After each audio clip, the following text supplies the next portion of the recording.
چمن افغان بارڈر پر موجود 5 کلومیٹر طویل اور 130 سالہ قدیم ایشیا کی سب سے بڑی ٹنل، جس کی کھدائی کے دوران 800 مزدور جان کی بازی ہار گئے، اور اس ٹنل کو ڈیزائن کرنے والے پروجیکٹ ڈائریکٹر نے بھی ٹنل کی کھدائی مکمل ہونے سے چند گھنٹے قبل اپنی زندگی کا خاتمہ کر ڈالا، اور اس ٹنل کی کھدائی کے لیے درجنوں ممالک سے ماہر کاریگروں کو بلوایا گیا۔ آخر انگریز اس ٹنل کو ہنگامی بنیادوں پر کیوں بنوانا چاہتے تھے، اور پروجیکٹ ڈائریکٹر نے کیوں اپنے ہی ہاتھوں اپنی زندگی کا خاتمہ کر ڈالا؟ اور باقاعدہ جو مزدور لائے گئے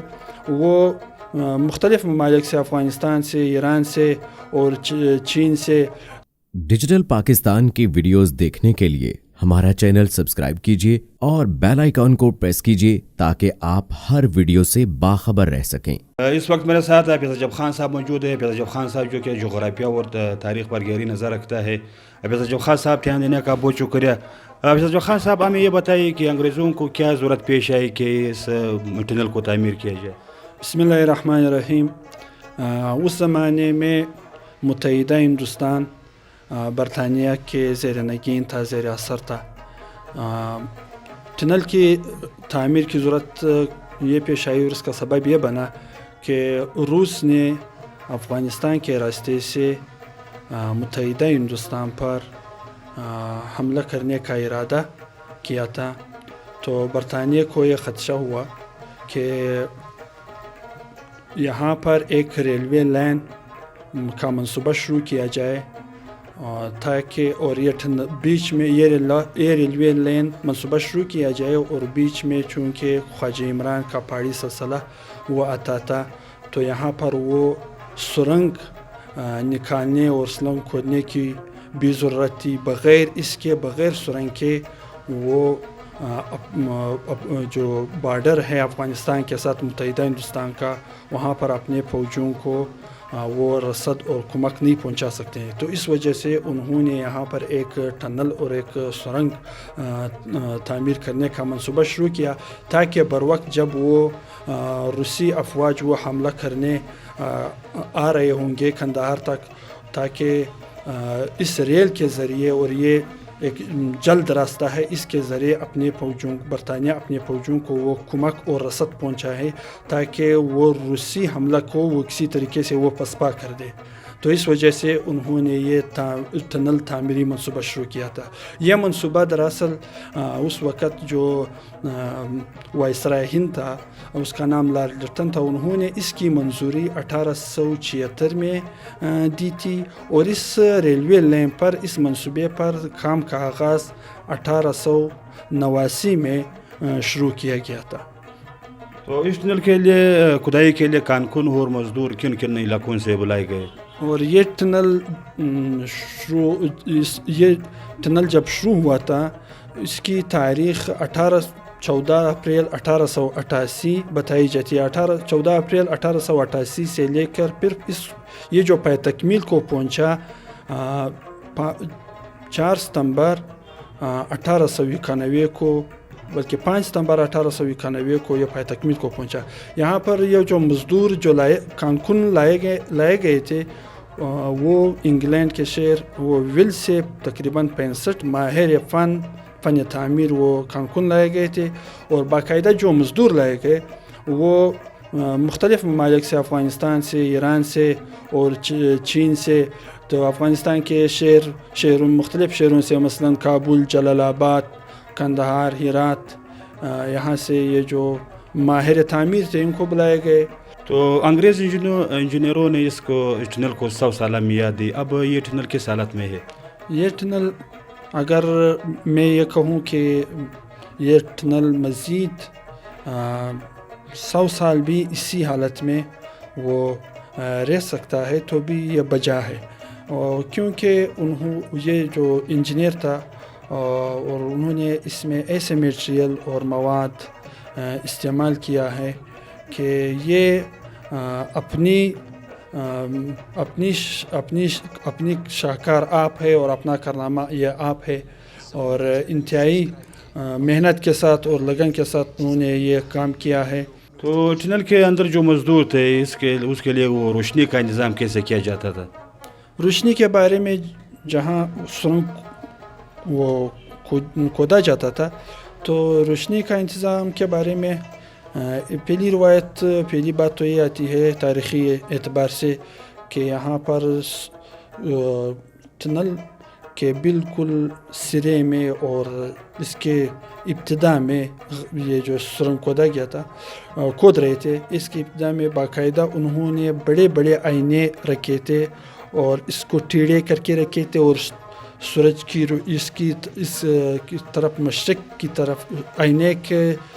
کو مشرق کی طرف کر کے اس جب سورج نکلتا تھا تو اس پر روشنی پڑتی تھی، اور پھر یہ روشنی منعکس ہو کر یہ ادھر سرنگ میں چلی جاتی تھی اور وہاں باقاعدہ روشنی پھیلتی تھی اور اس روشنی میں وہ کام کرتے تھے۔ دوسری بات یہ تاریخی حوالے سے یہ بھی بات آتی ہے کہ برطانوی حکام نے مٹی کے سے جلنے والی چراغوں کا انتظام انہوں نے کیا تھا۔ یہ تقریباً اس کی تعداد بہت زیادہ بتائی جاتی ہے، 6449 کے لگ بھگ انہوں نے